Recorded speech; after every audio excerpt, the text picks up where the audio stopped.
China के साथ ठीक है, मैं ये बात मानता हूँ कि हम चाइना को पब्लिकली क्रिटिसाइज नहीं कर सकते और करना भी नहीं चाहिए। चाइना ने एक ऐसा काम किया है इस्लाम को लेकर कि आप भी खुश हो आयता देखकर। अब इन्होंने डिक्लेयर कर दिया कि 2024 के अंत तक जितनी भी मस्जिदें हैं वो सारी तोड़ी जाएंगी और कुरान जो है वो भी दोबारा से चीन दुनिया का शायद इकलौता देश बन गया है जिसने इस्लाम पर सबसे बड़ा हमला कर दिया है। चीन ने अपने देश में इस्लाम को भी बदल दिया है और इस्लाम से जुड़ी एक एक चीज में आज एक जो आखिरी अरेबिक स्टाइल में मस्जिद बची थी उसको भी टोटली तौर पर तब्दील कर दिया गया है कि पाकिस्तान का मीडिया इस सारे मामलों के ऊपर खामोशी साधे हुए है। अगर यही सब कुछ इंडिया में होता तो हमारा मीडिया चीख चीख कर इस पर बात कर...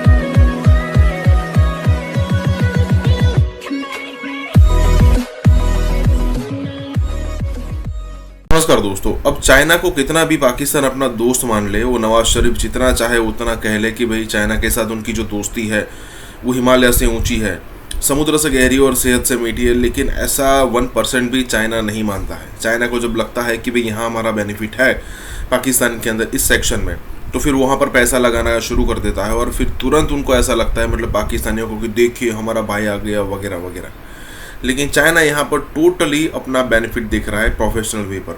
अगर आप सीपेक की बात करो तो ज़्यादातर जो पैसा है जो इन्वेस्ट हुआ है उसमें भी जो वर्कर्स, ज़्यादातर वर्कर्स थे वो चाइनीज़ वर्कर ही थे। किसी भी पाकिस्तानी को यहाँ पर जॉब नहीं मिला है। ऊपर से यहाँ पर दिक्कत ये भी हो रही है कि जितना भी पैसा चाइना जो है वो पाकिस्तान को डायरेक्टली इनडायरेक्टली हेल्प करने के लिए दे रहा है वो सूद समेत वापस भी लेगा। और कॉन्ट्रैक्ट नहीं बताया जाता कि भाई चाइना और पाकिस्तान के बीच में कॉन्ट्रैक्ट क्या हुआ है। मतलब कहने का मतलब ये है यहाँ पर कि कितने परसेंटेज यहाँ पर रिटर्न देने पड़ेंगे एज अ इंटरेस्ट, वो भी नहीं पता दुनिया को। जबकि अमेरिका खुलकर एड देता था पाकिस्तान को, लेकिन फिर भी उनको अब गालियाँ दी जा रही है। इसी के साथ ये वीडियो शुरू करते हैं। और हाँ दोस्तों, सुपर थैंक्स के जरिए हमें मदद करना ना भूलें। अगर किसी जिहादी ने यानी कि मुसलमान ने सड़कों के ऊपर नमाज पढ़ने की कोशिश करी तो उसे उम्र। चाइना ने बोल दिया है कि इस्लाम पापीकरण की एक ऑर्गेनाइजेशन है और ये चाइना को इस्लामिक कंट्री बनाने की राह पे चलते जा रहे हैं और हम इस्लाम को ही चाइनीज बना देंगे। ये ट्रांसफॉर्मेशन जरूरी है अगर हमने अपने कल्चर, अपनी कंट्री को बचा के रखना है और अपनी कंट्री में डेवलपमेंट करनी है। तो हमें ये जो फॉरेन की जो ये आइडियोलॉजी है इस्लाम वाली, इसे जड़ से निकालना पड़ेगा। अब जड़ से निकालने का मतलब क्या है? पहली बात, जो ये आर्किटेक्चर है यानी कि इनकी मस्जिदें जहां से जिहादी पैदा होते हैं, वहां पर एक जो आर्किटेक्चर है वो फॉरेन का लगता है। जैसे ये बंदर वाली टोपी डालते हैं तो इनकी मस्जिदों के ऊपर भी बंदर वाली टोपी जैसा कोई गोल सा स्ट्रक्चर बना होता है। वो चाइनीज कल्चर नहीं है, ये बाहर से आया है। तो इन्होंने बोल दिया पहले तो बंदर वाली टोपी का जो ऊपर का स्ट्रक्चर है इसे तोड़ दिया जाएगा। इन्होंने सारी मस्जिदों के ऊपर गोल गोल जो इनके गुंबज होते हैं वो तोड़ने शुरू कर दिए। चीन दुनिया का शायद इकलौता देश बन गया है जिसने इस्लाम पर सबसे बड़ा हमला कर दिया है। चीन ने अपने देश में इस्लाम को भी बदल दिया है और इस्लाम से जुड़ी एक एक चीज को भी। चीन ने इस्लाम पर ऐसा हमला किया है जिसने 57 मुस्लिम देशों को रातों रात हरा दिया है। चीन ने कुरान, मस्जिद, इस्लामिक नाम, दाढ़ी, बुर्का और मुसलमानों की मान्यताओं का चीनीकरण कर दिया है। यानी इन सभी को अपने में आज एक जो आखिरी अरेबिक स्टाइल में मस्जिद बची थी उसको भी टोटली तौर पर तब्दील कर दिया गया है। मस्जिद के मीनार और गुंबद को ख़त्म करके मस्जिद को चाइनीज़ आर्किटेक्ट की शक्ल दे दी गई है। चाइनीज़ स्टाइल में मस्जिद को ढाल दिया गया है। 2019 में ये मनसूबाबंदी की गई थी कि चाइना में जितनी भी मस्जिदें हैं उसको टोटली तौर पर चाइनीज़ स्टाइल में तब्दील कर दिया जाएगा। जब ये मनसूबाबंदी की गई थी तब हमने सोचा भी नहीं था कि ऐसा मुमकिन हो पाएगा, क्योंकि चाइना में 25 मिलियन मुसलमान रहते हैं। लेकिन आज चाइना अपने मकसद में कामयाब हो चुका है। लेकिन अफसोस की बात है कि पाकिस्तान का मीडिया इस सारे मामलों के ऊपर खामोशी साधे हुए है। अगर यही सब कुछ इंडिया में होता तो हमारा मीडिया चीख चीख कर इस पर बात करता, सोशल मीडिया इस पर भरा पड़ा होता। लेकिन अफसोस के साथ कहना पड़ रहा है कि हमारा मीडिया इस पर खामोश है। ऐसी क्या वजह है कि जब चाइना में मुसलमानों पर जुल्म होता है, जब चाइना में मस्जिदों को शहीद किया जाता है, तो चाइना के साथ पाकिस्तान का ये रवैया।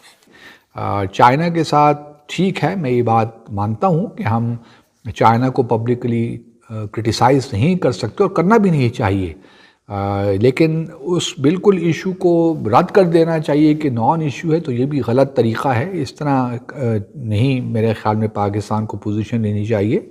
हमें पहले ये वाज़ेह कर देना चाहिए कि कश्मीर का जहाँ तक ताल्लुक़ है ये बिल्कुल एक अलग इशू है। तो इसको जो भारतीय हमें बाज़ औक़ात इंटरव्यू लेते हैं वो हमें कोशिश ये करते हैं कि हमें थोड़ा सा बैक फुट पे कर दें ये सवाल। चाइना ने 3 चेंजेस इनके ऊपर करनी शुरू कर दी। एक, जो ये अरबी बोलते हैं अपने आप को, एक दूसरा ये अपने आप को सऊदी बोलते हैं, तीसरा हलाल वाला जो सर्टिफिकेट है।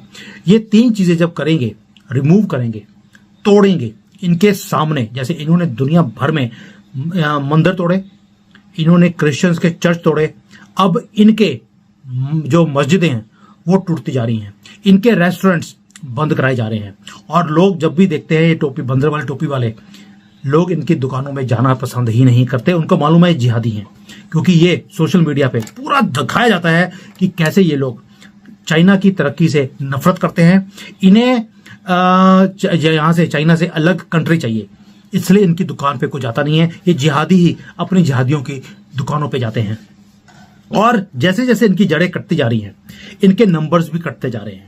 आपको मालूम है शिनजियांग में जैसे इनका ब्रेन वॉश हुआ है, उसको ये सीधा करने के लिए वहां पर इनकी 1-1 साल लगता है इनके दिमाग को सीधा करने के लिए। और जो 2014 में जब शी जिनपिंग आए थे, उन्होंने एक प्रोग्राम शुरू किया था, strike hard against violent terrorism. ये कैंपेन शुरू किया था उगर मुस्लिम्स के साथ, और स्ट्राइक हार्ड भी इतना है आप अंदाजा नहीं लगा सकते। और यही फॉर्मूला भारत को भी चाहिए अगर आपको अपनी कंट्री को बचाना है आगे ले। चीन का मानना है कि दाढ़ी, हिजाब और अरब की मान्यताओं से उसके देश में कट्टरता बढ़ सकती है, इसीलिए चीन ने अपने देश में इस्लाम का चेहरा ही बदल दिया है। चीन का इस्लाम अब खाड़ी देशों, पाकिस्तान, भारत और दूसरे मुस्लिम देशों के इस्लाम जैसा बिल्कुल नहीं रहा। इसीलिए चीन या तो मस्जिदों को तोड़ रहा है या उनका डिजाइन बदल रहा है। रिपोर्ट के मुताबिक चीन 16,000 मस्जिदें तोड़ चुका है। अब तो चीन की सरकारी अथॉरिटी ने भी मस्जिदों के डिजाइन को लेकर नए निर्देश जारी कर दिए हैं। चीन में रहने वाला मुस्लिम अगर इसका विरोध करता है तो पुलिस उसे ठिकाने लगा देती। आखिरी अरेबिक स्टाइल की मस्जिद बची थी जिसे चाइना ने आज तब्दील कर दिया है। उसके गुंबद मस्जिद के और मीनार ख़त्म करके उसे चाइनीज़ आर्किटेक्ट में कन्वर्ट कर दिया गया है। सर 2019 में चाइना ने ये मिशन स्टार्ट किया था कि जितनी भी चाइना में मसाजिद हैं उनको जो है चेंज कर दिया जाएगा, तब्दील कर दिया जाएगा। लेकिन जब ये मिशन स्टार्ट हुआ तो हमने सोचा था कि शायद ये मुमकिन ना हो पाए, क्योंकि चाइना में 25 मिलियन मुसलमान रहते हैं। लेकिन देखते ही देखते चाइना अपने मकसद में कामयाब हो गया और आज एक आखिरी मस्जिद बची थी अरेबिक स्टाइल में जिसको ख़त्म कर दिया गया। अच्छा, ये मैं ख़बर आपसे सुन रहा हूँ, मुझे ऐसा कोई इल्म नहीं था कि चाइना में कोई आखिरी मस्जिद बची थी और उसको ख़त्म कर दिया गया। लेकिन यही ख़बर अगर जो है वो इंडिया से, हिंदुस्तान से या किसी और मुल्क से जिसके साथ हमारे कोई बिज़नेस या कोई स्ट्रेटेजिक इंटरेस्ट नहीं है, अगर वहाँ से होती तो इसमें इस वक्त पूरे मुल्क में एहतजाज हो रहा होता, ठीक है। और जो फसली बटेरे कह लें या वो नाम नहाद दीन के ठेकेदार कह लें, तो उन्होंने जो है ना वो आसमान सर पे उठाया होना था कि जी देखें जी ये